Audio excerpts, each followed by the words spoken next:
welcome back to Glitter Budget with your hosts, Anjanette. And Jess? And in today's episode, we're discussing the movie Requiem for a Dream, Yeah. which is no laughing matter. No. It is the most depressing movie you could ever watch. I think, in my opinion.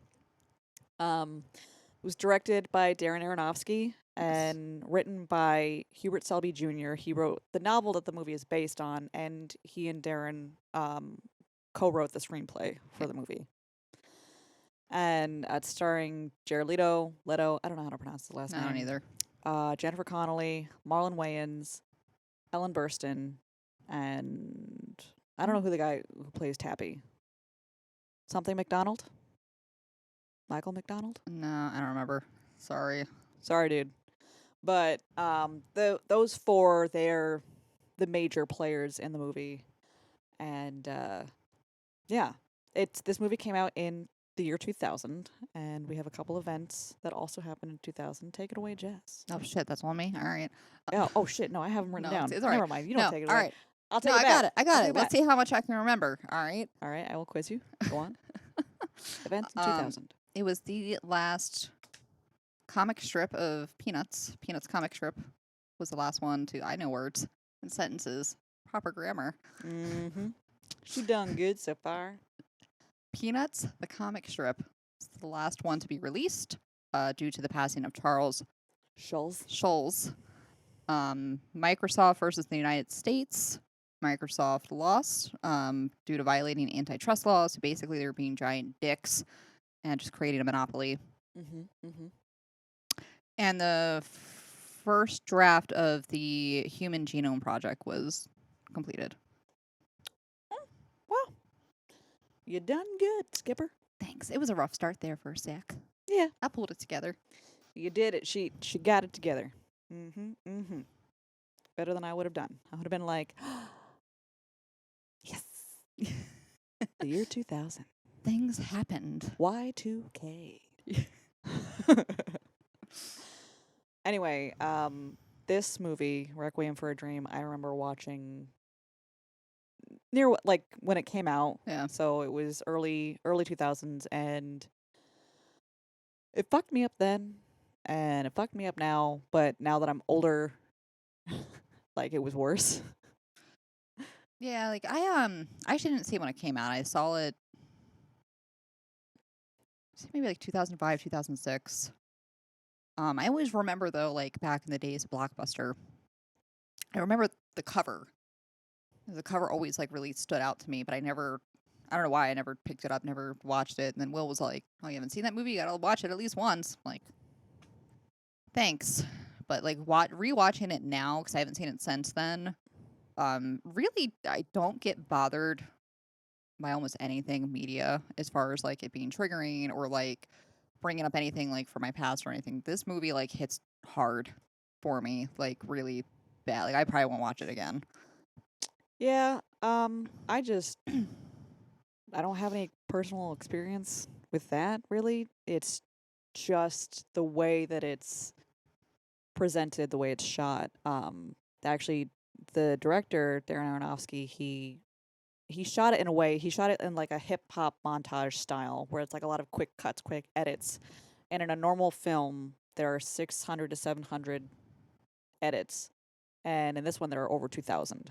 Yeah. So it's very fast paced. There's a lot of like fast forwarding, and there are some things that are slowed down and everything. Like just the way it's shot, it kind of makes you anxious, and that's kind of what it was supposed to do. It was supposed to have that hyped up, anxious, like on speed, on heroin kind of Yeah. feel. And so that made me feel anxious from that, and just their stories, the stories that are told, made me very, very depressed. Like, I think if you're gonna watch it, it is, I think, a good movie to watch. I think it's something that everyone should watch at least once in their lifetime.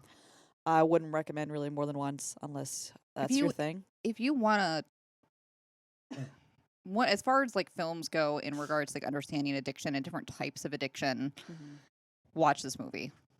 Yeah. It gives you a very, very good understanding of how it spirals out of control, the ups and downs of it, and just that intense feeling and everything else that kind of goes with it. So definitely, like, yeah, I think everyone should experience at least once, but once is probably enough. Yes. And if you're going to watch it, perhaps have something that makes you feel happy at the ready for when you're done watching it, because it does not end well. No, and I think like rewatching it now, for like a second time around, go around, and I remember like watching it the first time, kind of. It was one of those things where like you put in a movie, but you weren't really committed to the movie, so you're kind of like doing other stuff at the same time. Mm-hmm. So like actually sitting down and like digesting it and the way that they filmed it and the reasons why and what the actors and actresses went through to prep for the movie, definitely it gives you a different perspective of it. But I think the way that they started the film, with the mom, like Sarah, watching TV and kind of just sitting down and like being really intense to that, and Jared Leto's character, Harry. Harry, coming in to steal her TV or to pawn it, essentially, to go score. But then after that, it kind of like has this upward, like everything's kind of great. Yeah. The relationship that he has with Marion, Jennifer Connelly's character, it's just everything's kind of just very euphoric, and things are going good for them, and they're going to make money by dealing, and just everything's going to be great. To it like spiraling so fast and so hard, Yeah. and just you definitely get that feel of desperation, and you know accusation, and pointing the blame, and just the reality of like what you've gotten yourself into, and it gets really intense and spirals out of control really fast. Yeah.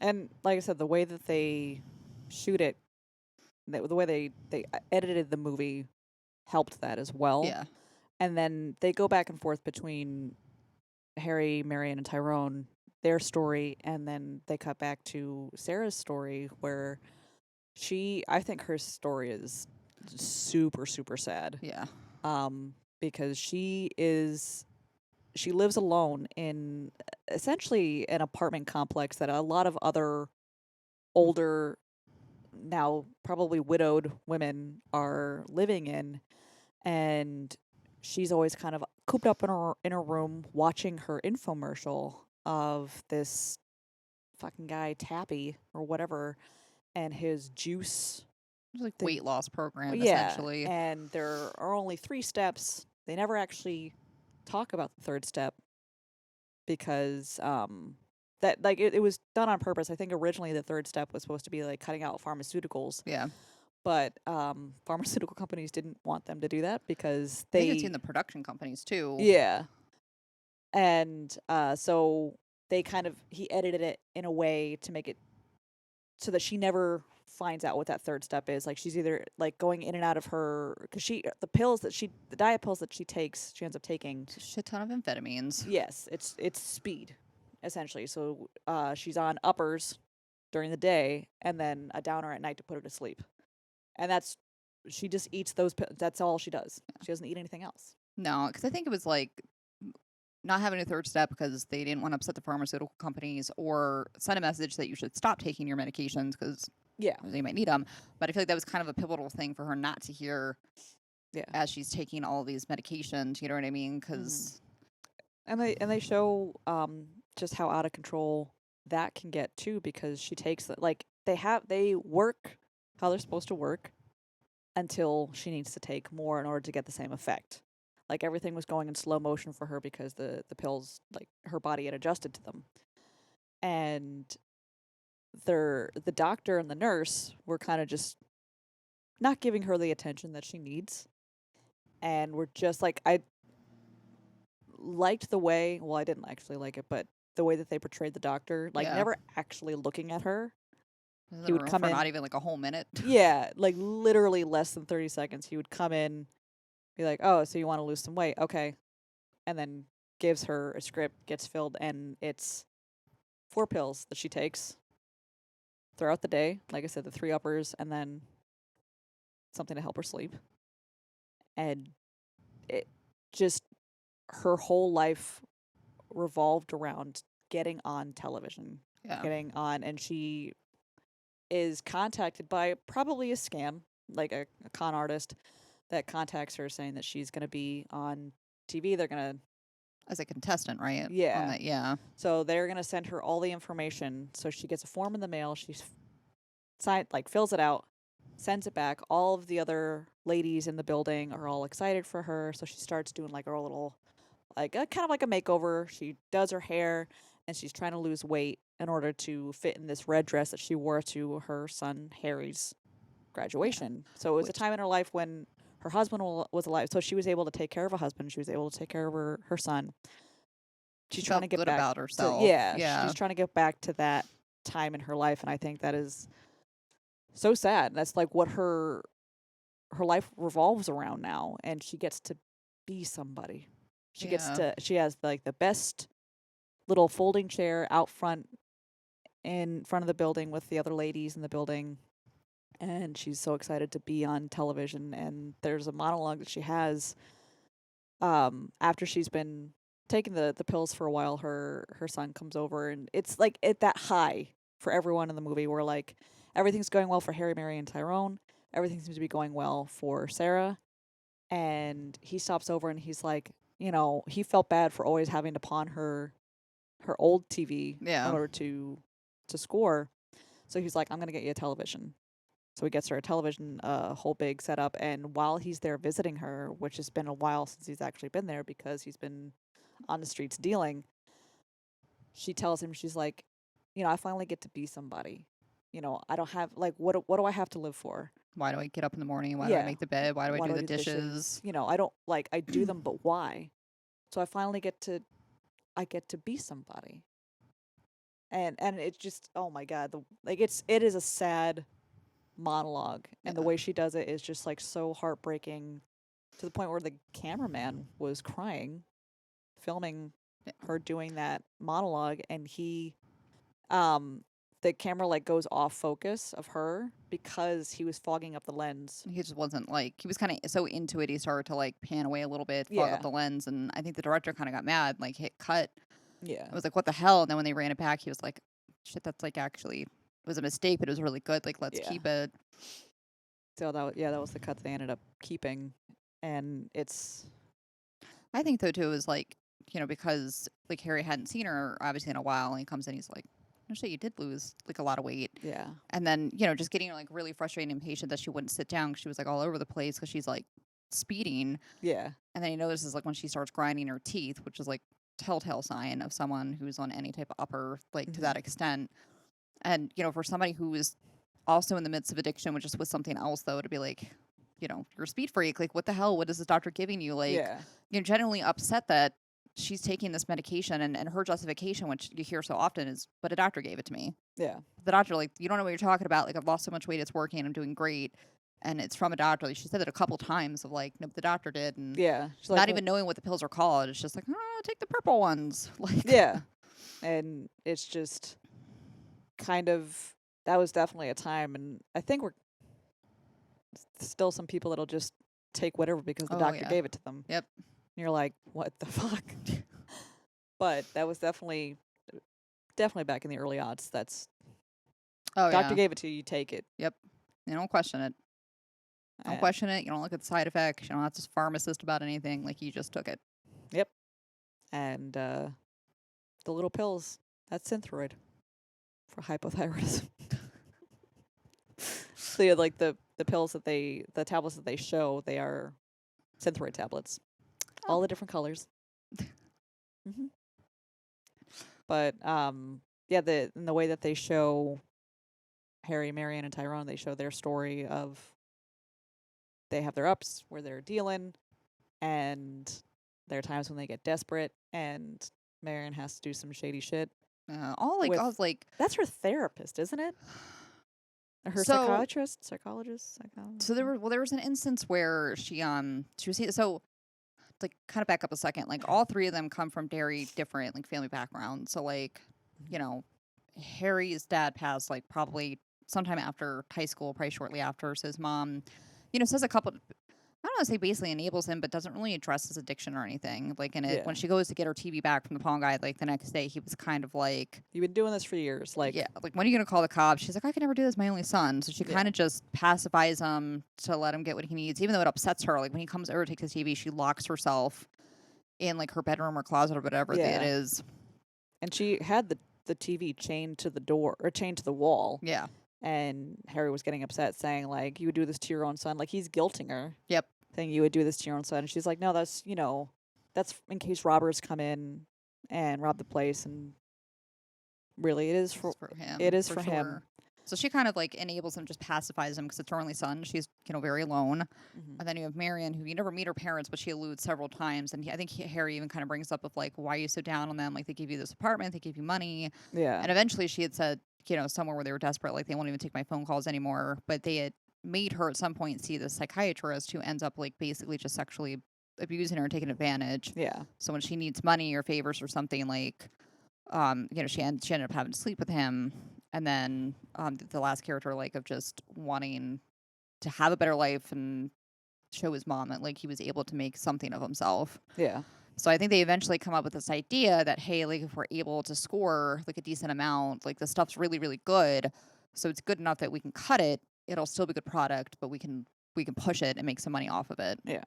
And be able to have a better life and kind of get out of the situation. And for a second there, they do. Mhm. Like, they make really decent money. They were going to open up a store for her to, like, design clothes and, like, sell some of her stuff Yeah. out of. And then, eventually I think the dealer that they were working with gets killed. Yes. They And started spending some of the money and using, and then they it goes dry. Yeah, they were. Then they were going to take their. There was this guy coming in from Florida Yeah. with just a whole truck full of dope, and they were gonna try to like use that to score, but you needed like so much money in order to like kind of get in to Yeah. get like you needed It was like 2,000. Yeah. You needed $2,000 in order to get like a little bag, a Which is bag. where I think how she ended up sleeping with the psychiatrist, Yes. which he kind of like, I think that's like where their relationship gets more rocky. It Is starts to he turn. kind of passively asks her to like go see the therapist, and she even said, she's like, it's not seeing him, it's what do I have to do to get this money. And he was Yeah. kind of like, it's that unspoken thing where you know exactly what you have to do, Hmm.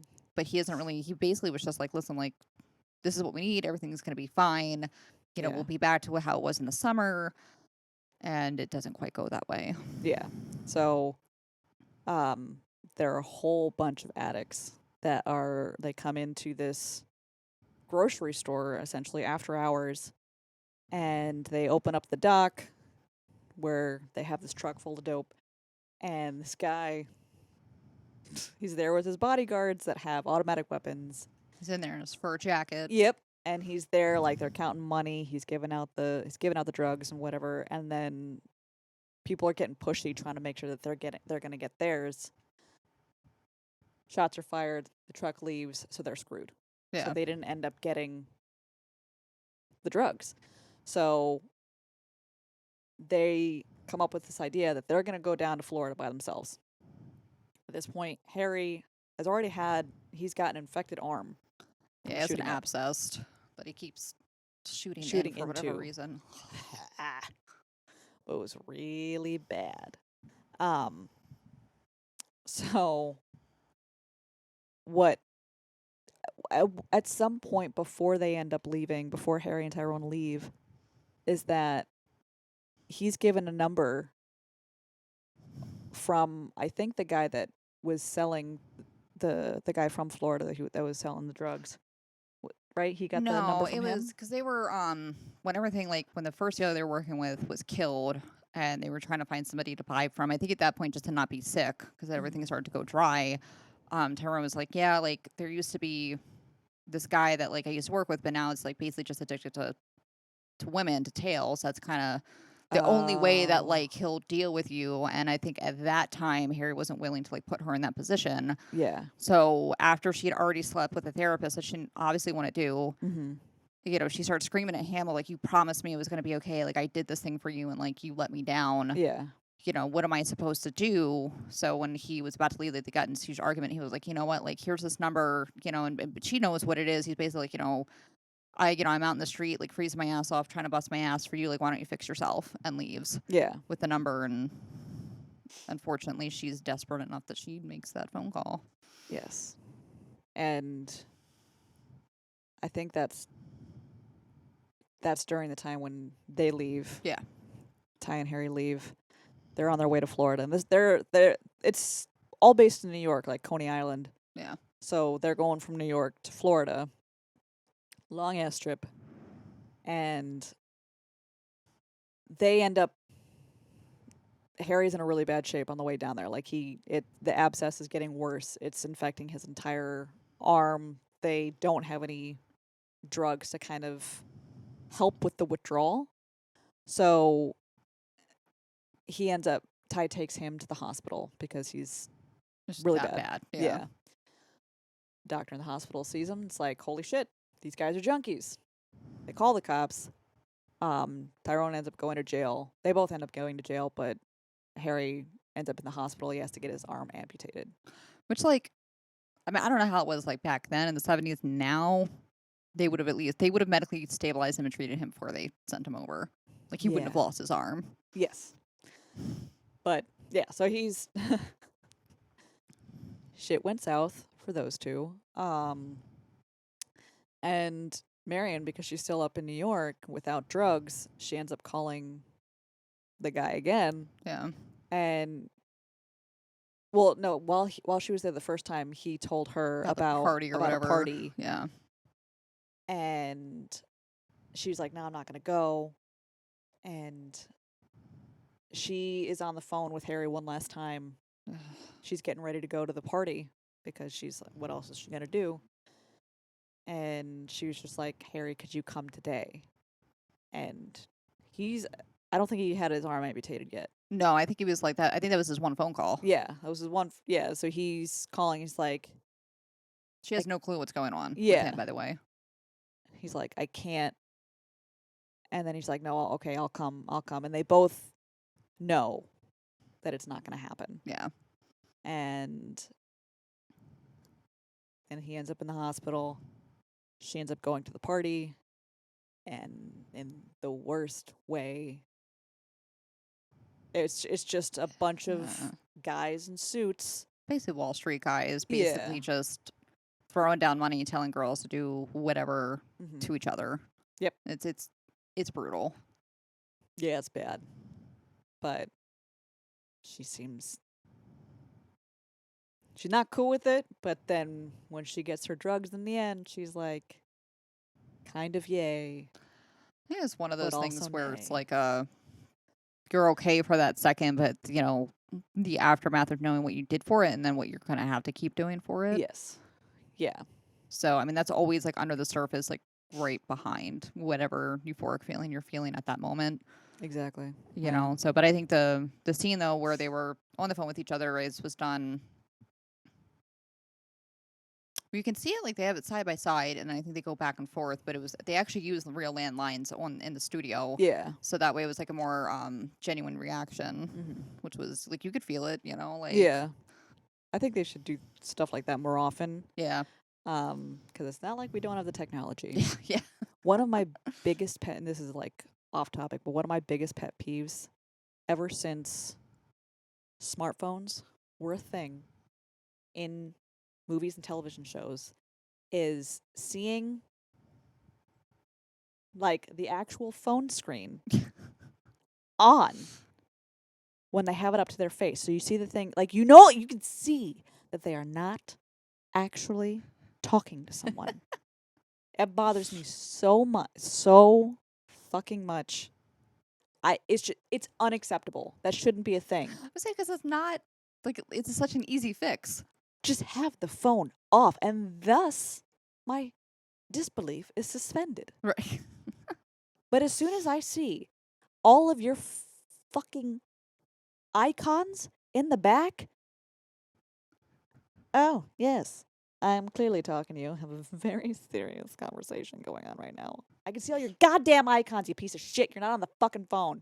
Not only that, but like, just why not? Why not just have them on the phone for real? Or that.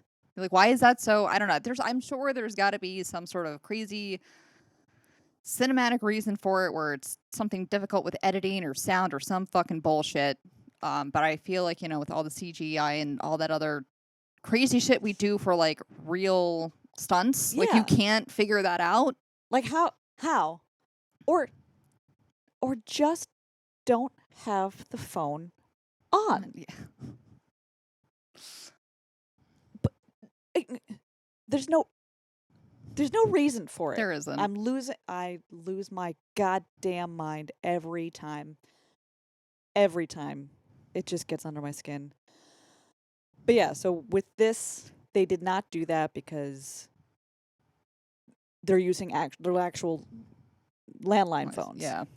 So they I think they committed to like a lot of different filming techniques to give the feel that they wanted. I think one of my pet peeves with it, which they kind of do address, um, because it's filmed in that kind of like hip hop, like just fast paced. Like every time they go to use, it's like the same setup.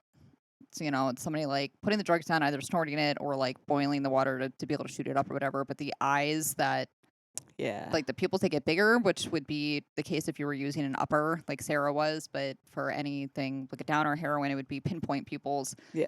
And that I don't know why it shouldn't bother me, but it's not accurate.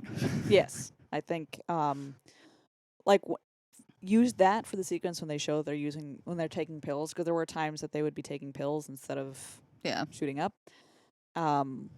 Use that eye for those scenes, not for the Because I feel like they had, I think what bothered me about it though is they had everything else so accurate and such a right feeling for it, and that was like basically the only thing that was off yeah. about it was that Mm-hmm. scene. I'm just like, but I think Probably possibly one of the harder to- reasons that they used it was because most people associate dilated pupils with drugs, true, yeah, probably. and they're like, this will get the point across. And just with all the messed up shit that they have in this movie, Darren Aronofsky, the director, wanted the characters to be 14 to 16 years old to have a greater effect on the audience, which it would have. Like, what greater effect do you need? It was already traumatizing with adults. Yeah. And to have it but the author and also the guy who wrote the screenplay with Darren agreed. It's like, yeah, it would have a greater effect. And the producers are like, we can't physically make this movie with children. No. You can't. Nobody, you can't. Yeah, they were saying like nobody would see it. It would just be too like horrific. And I mean, I think it would have brought up another topic of conversation of, It would have. You are that young when Mhm. shit like that can happen. Yeah, and that for some people, that's where it starts when you're young, because there's no completely mentally sane, okay person that has not ever experienced trauma turns to drugs for funsies. There is a reason. Yeah, there's so many different reasons with it, and I think like There's normally a void that is trying to be filled. no, to some extent, it doesn't necessarily always have to be like a traumatic experience. I mean, honestly, like some of it could just be, you're into the party scene just as kids because that's just kind of the scene that you rolled into, and Yeah. turns into being more than what you would expected, or surgeries, car accidents, whatever. Mhm. So there's so many different. I keep like hitting my feet. I'm like, microphone. Sorry.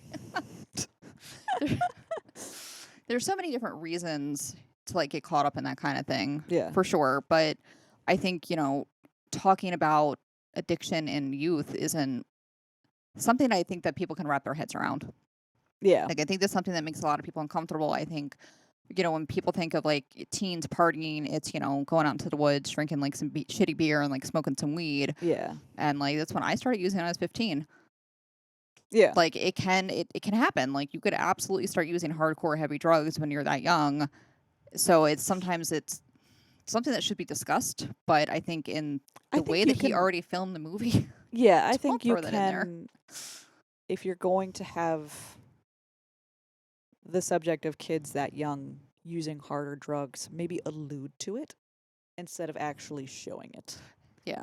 Because it's some pretty graphic shit, especially if you're going to have kids that young in Jennifer Connelly's character's role, Yeah. where she's doing some pretty heavy stuff for money. Um, I it- forgot like how much they actually showed of yeah, that particular scene.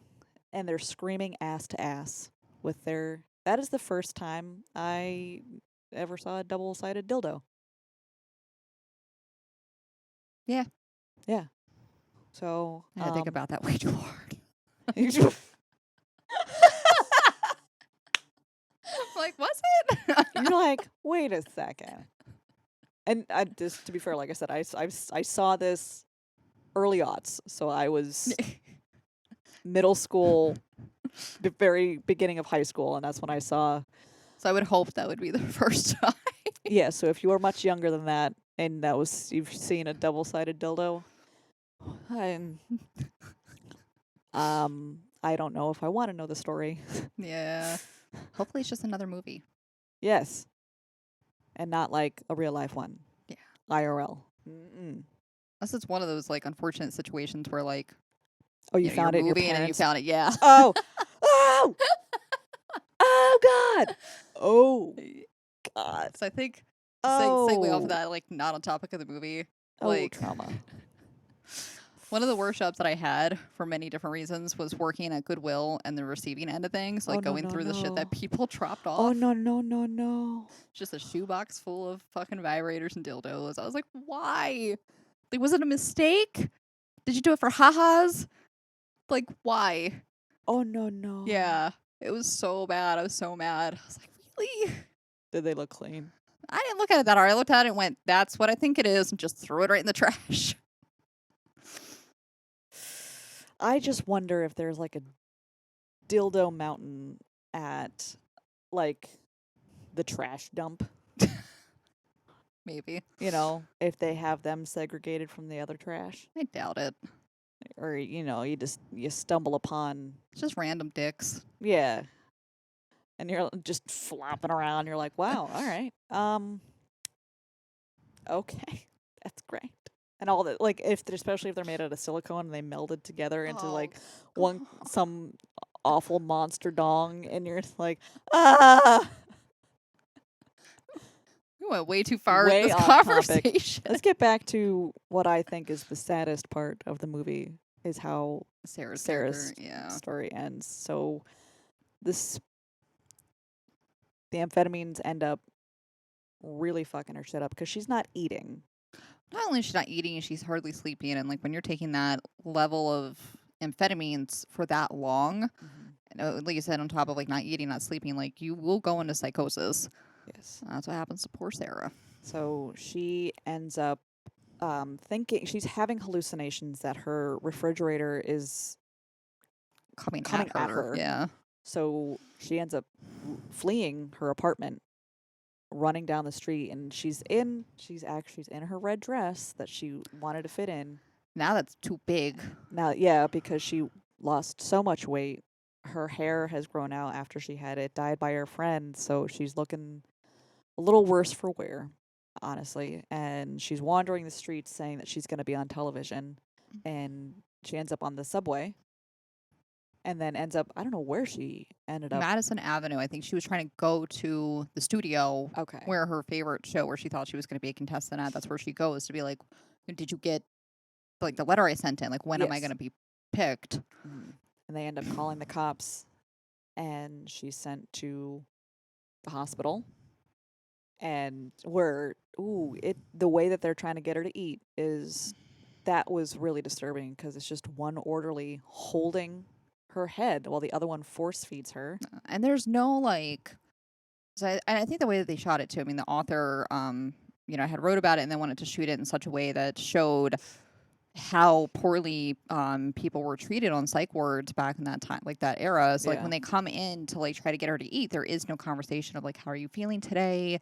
Acknowledging her existence at all. Yeah. They're just talking about something else, and they just strap her hands down and just hold her head. Yep. And try to get her to eat, and then get irritated because she's still like in such a psychotic state. She has no clue what's going on. Yes. And is still in the mindset of not wanting to get fat. Exactly. And she then they come in and they end up having to put like they're Feeding. threading a tiny hose through her nose in order to like it's a feeding It's a feeding feeding tube. tube, yeah. That didn't work, so they have a doctor come in and say like, "Hey, all of the things that we've tried, they're not working."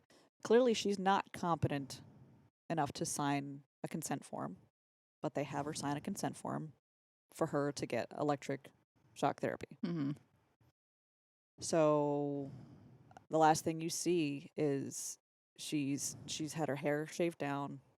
She's a zombie now, and her friends from her apartment complex come to check on her, and she's not there mentally, Yeah.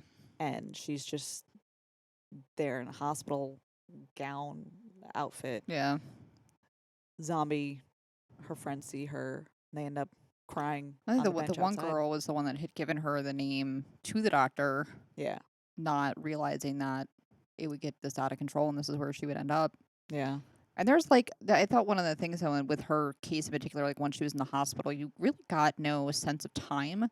So like, because he had said too, like aside from like her not eating like the medications they were giving her, she wasn't responding to. But I was like, did you just give it to her once?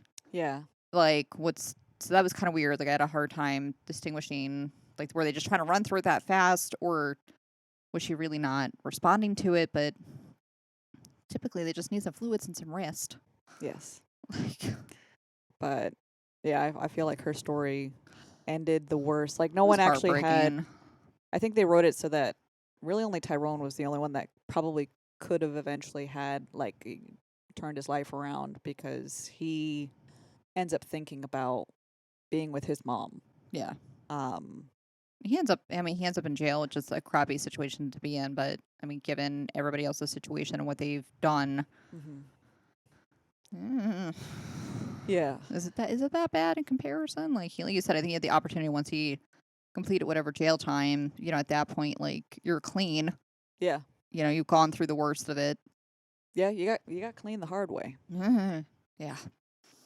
So there was straight cold turkey awfulness, but it's kind of vague how Harry's story would have gone after that, and you can kind of guess where Marion was going to go. And poor Sarah, Yeah. she's just in a mental facility now for what I'm assuming is going to be the rest of her life. Not, and her son has no idea She has no idea about like none of them know about. what happened to the other. Yeah. Yeah, So I think they all get separated. They're all in probably like the worst positions they've ever been in.